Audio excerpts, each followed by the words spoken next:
हानिया मुझे हर रात कमरे में बुलाकर अपनी नीचे वाली में, मेरी बाजी का नाम हानिया है, उसकी शादी 3 साल पहले हुई थी। उनकी एक 8 माह की बच्ची भी है। शादी के चंद साल बाद वो नाराज होकर घर आ गई और कहती थी कि जब तक मेरा शोहर मुझे अलग घर लेकर नहीं देता मैं वापस नहीं जाऊंगी। कुछ दिन बाद उसके शोहर ने ये कहते हुए तलाक दे दी कि मैं अपनी माँ से अलग नहीं हो सकता। उस दिन से वो हमारे घर के ऊपर वाले पोर्शन में ही रहती है।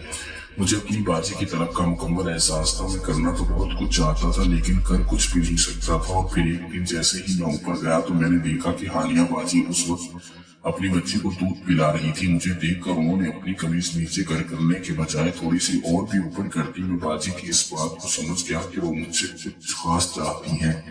मैं वही खड़ा उनको बगौर देखने लगा। फिर उन्होंने मुझे अंदर बुलाया। मैं मुस्कुराकर अंदर चला गया और बाजी के पास होकर बैठ गया। उन्होंने कुछ देर मुझसे इधर उधर की बातें की मगर मेरी नजरें तो बार बार बाजी के चेहरे से हटकर उनके मोटे बालों पर चली जाती थी। बाजी अभी अपनी बच्ची को दूध ही पिला रही थी।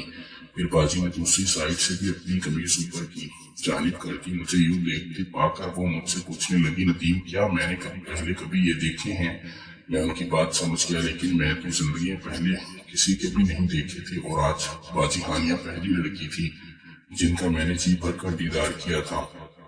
जब ये बात उनको बताई तो बाजी हंसी और कहने लगी, अनाड़ी भैया तो ये कह रही थी कि कभी छोटे बच्चे को भी दूध पीते हुए देखा है। सुनकर मैं शर्मिंदा सा हुआ। फिर मैंने कहा कि बच्चों को तो बहुत देखा है। अब मैं शर्माने लगा। बाजी बोली कि नदीम उसमें शर्माने वाली क्या बात है? फिर हानिया बाजी ने अपनी बच्ची को साइड पे लेटाया क्योंकि वो सो चुकी थी और अपनी कमीज धीरे से नीचे कर ली और मेरी तरफ देखकर कहने लगी, नदीम तुम्हें कभी भी किसी से मोहब्बत नहीं हुई?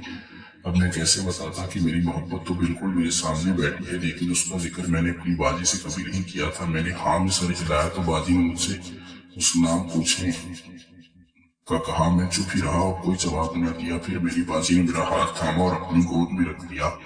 उनकी गोद उस वक्त काफी गर्म थी जिससे मेरे हाथ को सुकून मिल रहा था। बाजी हानिया बार बार मेरा वो हाथ अपनी चिड़िया पर भी रगड़ने लगी मगर मैंने कोई मजामत ना की। चुपचाप बैठा सुकून लेता रहा क्योंकि पहले मेरा किसी लड़के के साथ ऐसा वास्ता नहीं पड़ा था और ये बाजी के तौर पर पहली लड़की थी। कुछ देर बाद मैंने वापसी की इजाजत चाही तो बाजी ने मुझसे कहा कि नदीम मुझे रात को डर लगता है कि मैं रात को उनके पास सोने आ सकता हूँ। मैं ये सुनकर हैरान था। मैंने बात को मजीद आगे बढ़ाते हुए बाजी से कहा कि मैं तब आऊंगा जब सब घरवाले सो जाएंगे। ये सुनते ही बाजी शर्मा गई। उनके यूं शर्माने से मुझे मालूम हो चुका था कि आज मेरा काम होगा। रात को मैं बेचैनी से इंतजार करने लगा। आखिर सब सो गए। मैं अपनी बाजी के कमरे की तरफ गया। दरवाजा खोला तो लाइट जल रही थी।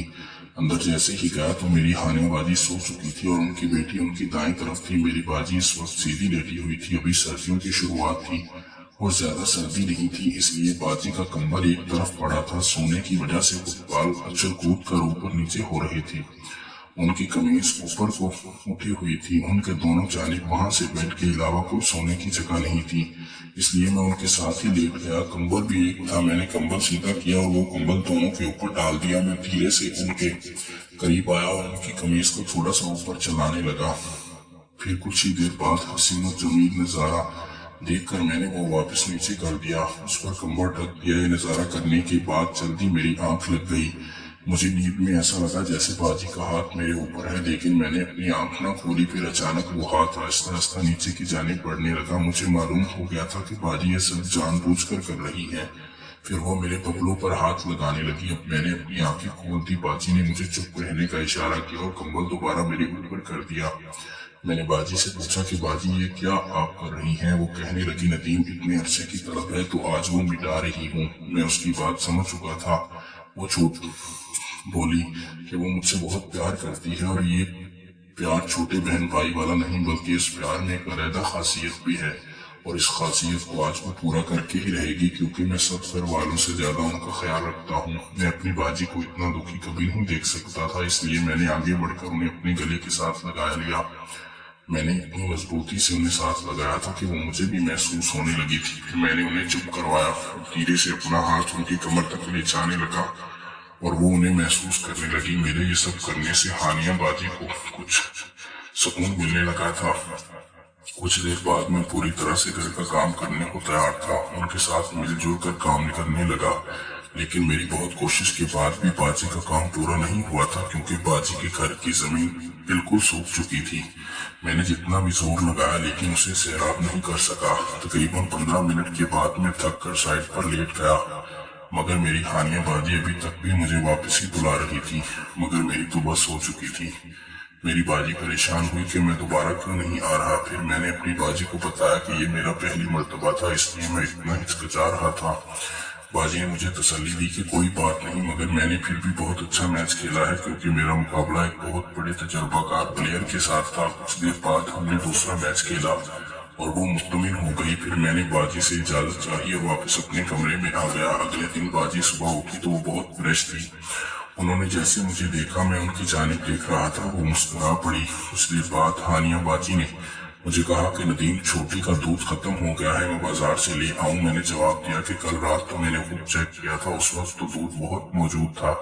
बाजी कहने लगी कि मैं कितना तेज हो गया हूँ। मैं भी खुश हुआ कि मेरी बाजी की तलब पूरी हो रही है। मैंने अपनी बाजी से अभी तक इजहार नहीं किया था। अगले दिन बाजी ने मुझसे पूछा कि मैंने अभी तक उन्हें बताया नहीं कि मैं उससे मोहब्बत करता हूँ। मैं पहले तो थोड़ा डर गया था कि जाने बाजी क्या कहे, मगर फिर हिम्मत करके उनसे इजहार कर दिया। वो बहुत हैरान हुई और कहने लगी, नदीम, अगर ऐसी बात थी तो पहले बता देती, और इस रात इतना ज्यादा ड्रामा करने की क्या जरूरत थी। मैंने कहा, बाजी, वो मेरा पहली मर्तबा था। बाजी ने कहा कि चलो छोड़ो इन बातों को। फिर मैंने अपनी बाजी से पूछा कि वो दूसरी शादी क्यों नहीं कर लेती, तो वो कहने लगी कि अब मेरी उम्र ज्यादा हो गई है और जवानी भी वैसी नहीं रही, मगर हकीकत में तो उनकी हर चीज से जवानी साफ नजर आती थी। लेकिन मेरे इसरार करने के बाद वो आखिर राजी हो गई कि वो शादी करने के बारे में जरूर सोचेंगी। वो कहने लगी, लेकिन पहले तुम्हारे बबलू के लिए एक अच्छी सी लड़की ढूंढनी है, क्योंकि मैंने अच्छी तरह देख लिया है कि वो बबलू बहुत बड़ा हो गया है। हानिया बाजी की ये बात सुनकर मुझे शर्म आ गई। उसके बाद बाजी ने मुझे काफी लड़कियां दिखाई, लेकिन मेरा दिल तो अपनी बाजी के अलावा किसी लड़की पर नहीं आ रहा था। मैंने कह दिया कि बस मेरी बाजी अब मुझे पसंद करेंगी, मैं उसी से शादी कर लूंगा। फिर मेरी बाजी ने एक लड़की पसंद की और वो लड़की मेरे साथ बहुत जचने वाली थी। मैंने बाजी को झट से हाँ कर दी। बाजी ने भी सुख का साथ लिया कि चलो मुझे कोई लड़की तो पसंद आ गई। अब तो सारे घर वाले मेरी शादी की तैयारियों में लग गए, मगर मैं हानिया बाजी से मिलने के लिए मुस्तकिल ही उनके कमरे में जाता रहा। अब तो मेरी शादी के दिन भी करीब थे, इसलिए एक दिन हानिया बाजी ने मुझे कह दिया कि नदीम, अब तुम सिर्फ अपनी शादी पर ध्यान दो। मेरी शादी वाली रात भी हानिया बाजी ने ही मुझे कुछ जरूरी हिदायत की और फिर मुझे छेड़ने भी लगी कि अब तो मैं काफी तजुर्बा हो गया है और अपनी बीवी के सामने तो कंफ्यूज नहीं होऊंगा। मैं भी हंसने लगा था। मैंने हानिया बाजी को कह दिया था कि मेरी शादी तो हो रही है, मगर उसका ये मतलब हरगिज नहीं कि मैं आपसे दूर हो चुका हूँ, बल्कि आप भी मेरी जरूरत हो तो मुझे बिला झिझक बुला लेना। मुझे कोई भी मसला नहीं होगा, बल्कि मुझे आपको घर का काम करके बहुत खुशी होगी। बाजी ने मेरा शुक्रिया अदा किया और कहा कि मैंने उनका अब तक बहुत